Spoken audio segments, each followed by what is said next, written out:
Assalamualaikum warahmatullahi wabarakatuh.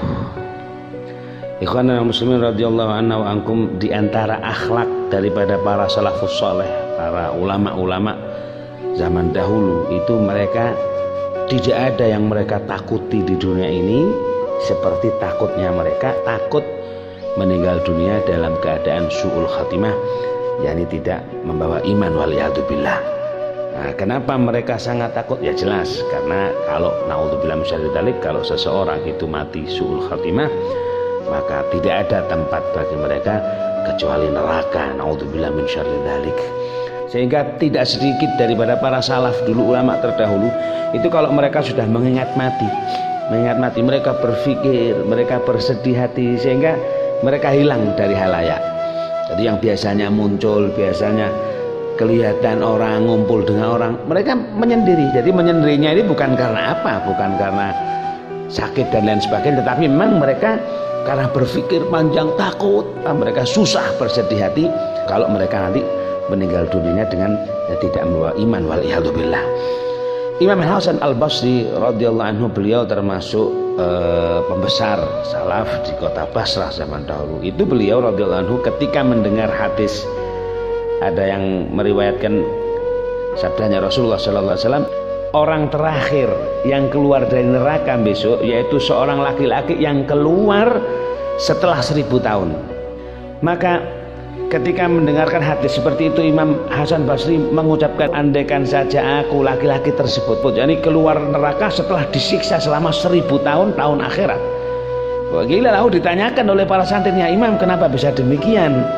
Bukankah Anda itu ini dan itu? Maka beliau mengatakan, bukankah orang tersebut bisa keluar dari neraka walaupun disiksa 1000 tahun, dia keluar. Saya senang andaikan saya adalah orang tersebut. Masya Allah, begitulah orang terdahulu, bagaimana takutnya mereka tentang masalah su'ul khatimah yang hanya akan mengantar mereka ke neraka, waliyadzubillah.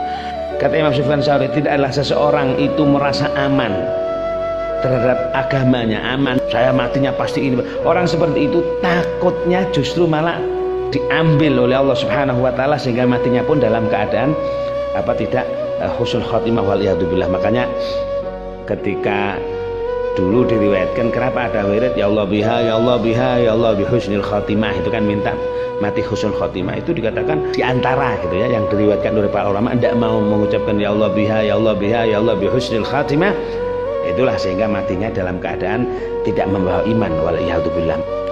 Karena itu ikhwanal muslimin radhiyallahu ankum, perlu kita sangat khawatir, artinya jangan pernah berhenti ya kita memohon kepada Allah Subhanahu wa taala, yakni meninggal dalam keadaan husnul khotimah. Kita selalu meninggal, bagaimana kita diajarkan jangan pernah ditinggal doa seperti itu, Allahumma khtim lana bil Islam wa khtim lana bil iman wa khtim lana bi husnul khotimah. Ya Allah, akhiri usia kami dengan iman, akhiri usia kami dengan Islam, akhiri usia kami dengan husnul khatimah. Nah, demikian juga ketika kalau kita sholat, setiap sholat kita diajarkan oleh para ulama kita, sholat 5 waktu, sholat sunat apapun, setiap salam, ketika salam pertama hendaknya kita mengucapkan ketika assalamualaikum warahmatullah, nas'alukal fauza bil jannah. Itu tadi doanya, salam pertama nas'alukal fauza bil jannah. Kemudian setelah salam kedua, assalamualaikum warahmatullah, nas'alukan najata minan nar wal afa indal hisab. Ini yang penting dan sangat perlu kita jaga. Jadi kita yang salam pertama itu doanya apa? As'alukal fauza bil jannah. Setelah salam, ya Allah kami mohon agar supaya kami beruntung dengan masuk dalam surgamu. Kemudian setelah salam kedua, assalamualaikum warahmatullahi wabarakatuh, nas'alukan najata minan nar, kami mohon ya Allah agar kami selamat daripada nerakamu, wal afa indal hisab, dan kami mohon agar supaya dimaafkan ketika dihisab. Maka sungguh ketika seorang dimaafkan dalam hisab akan menjadi ringan, enteng, dan dia pun akan menjadi ahlu surganya Allah Subhanahu wa taala. Mudah-mudahan kita semua, keluarga kita, orang kita cintai, semuanya diberi husnul khotimah, amin ya rabbal alamin. Hadzal minkum. Assalamualaikum warahmatullahi wabarakatuh.